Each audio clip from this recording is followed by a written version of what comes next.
बिस्मिल्लाहिर्रहमानिर्रहीम। अस्सलामु अलैकुम वरहमतुल्लाहि वबरकातुहू।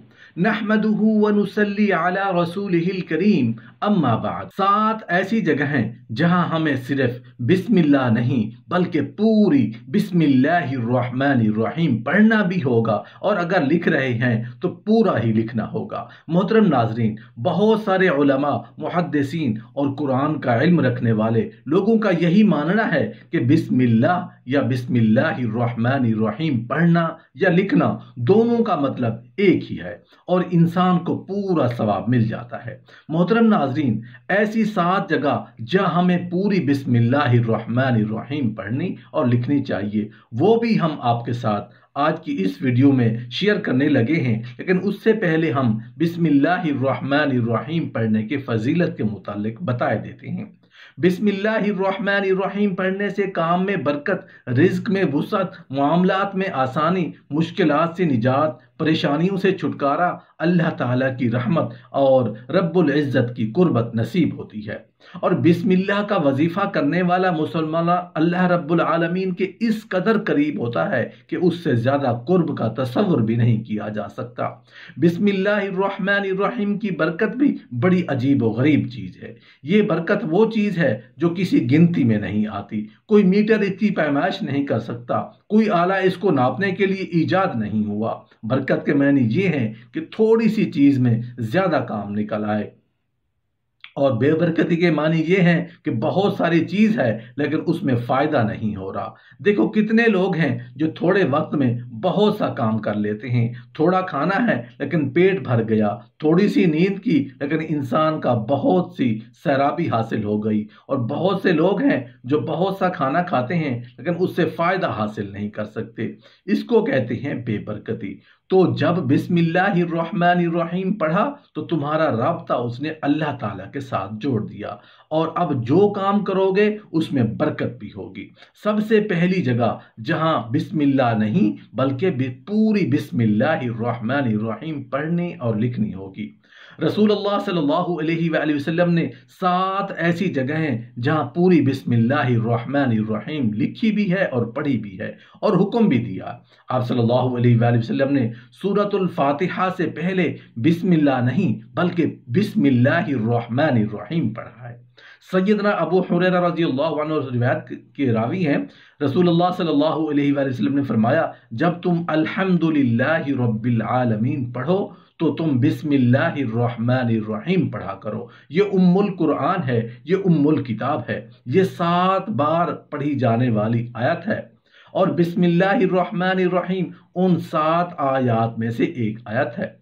दूसरी जगह जहां बिस्मिल्लाह नहीं बल्कि पूरी बिस्मिल्लाहिर्रहमानिर्रहीम पढ़नी और लिखनी है। रसूलुल्लाह सल्लल्लाहु अलैहि वसल्लम ने तीसरी जगह जहां बिस्मिल्लाहिर्रहमानिर्रहीम पूरी लिखनी और पढ़ने की बात की है, जहां भी कुरान मजीद की किसी सूरत का आगाज करें तो बिस्मिल्लाहिर्रहमानिर्रहीम पढ़ना चाहिए, सिवाय सूरह तौबा के। सैयदना अनस रज़ियल्लाहु अन्हु रिवायत करते हैं कि आप सल्लल्लाहु अलैहि वसल्लम तशरीफ फरमा थे, और आप सल्लल्लाहु अलैहि वसल्लम ने सहाबा कराम को मुखातिब होकर फरमाया, अभी अभी मुझ पर एक सूरत का नजूल हुआ है। फिर आपने सूरत सुनाई और क्या कहा, बिस्मिल्लाहिर्रहमानिर्रहीम, इन्ना अअतैनाकल कौसर फसल्लि लिरब्बिका वन्हर, इन्ना शानिअका हुवल अब्तर। तो आप सल्लल्लाहु अलैहि वसल्लम ने सूरत भी सुनाई, लेकिन ये सूरत से पहले बिस्मिल्लाह पढ़ी, और बिस्मिल्लाह कितनी पढ़ी, पूरी पढ़ी, यानी बिस्मिल्लाहिर्रहमानिर्रहीम।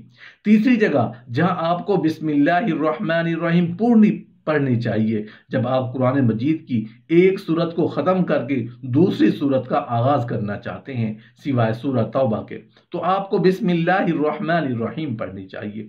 हज़रत अब्दुल्लाह इब्न अब्बास रज़ियल्लाहु अन्हु रिवायत करते हैं कि रसूलुल्लाह सल्लल्लाहु अलैहि वसल्लम उस वक्त तक पहचानते नहीं थे कि दूसरी सूरत शुरू हो गई है, जब तक बिस्मिल्लाहिर्रहमानिर्रहीम का नज़ूल ना हो जाता।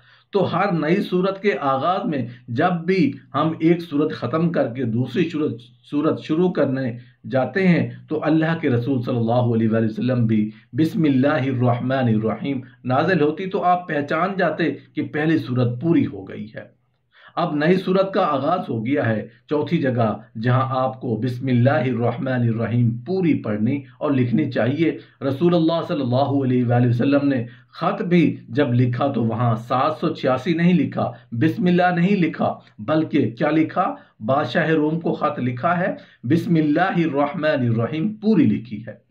پانچویں جگہ جہاں آپ کو بسم اللہ الرحمن الرحیم پوری پڑھنی چاہیے، آپ کوئی بھی ایسا پیپر تیار کرتے ہیں، کانٹریکٹ سائن کرتے ہیں، تجارتی معاہدہ کرتے ہیں، تو رسول اللہ صلی اللہ علیہ وآلہ وسلم نے یہ طریقہ بتایا کہ جب بھی آپ کانٹریکٹ سائن کرتے ہیں تو اس وقت آپ کو پوری بسم اللہ الرحمن الرحیم لکھنی چاہیے۔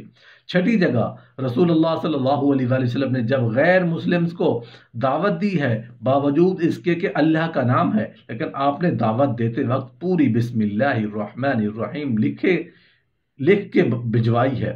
بسم اللہ الرحمن الرحیم صحیح الجامد کی روایت ہے، ابو سفیان رضی اللہ عنہ بیان کرتے ہیں کہ آپ صلی اللہ علیہ وآلہ وسلم نے بسم اللہ الرحمن الرحیم لکھوایا، پھر فرمایا دعوت اسلام جب پیش کی ہے تو تب بھی بسم اللہ الرحمن الرحیم لکھوایا ہے اور پورا لکھوایا ہے۔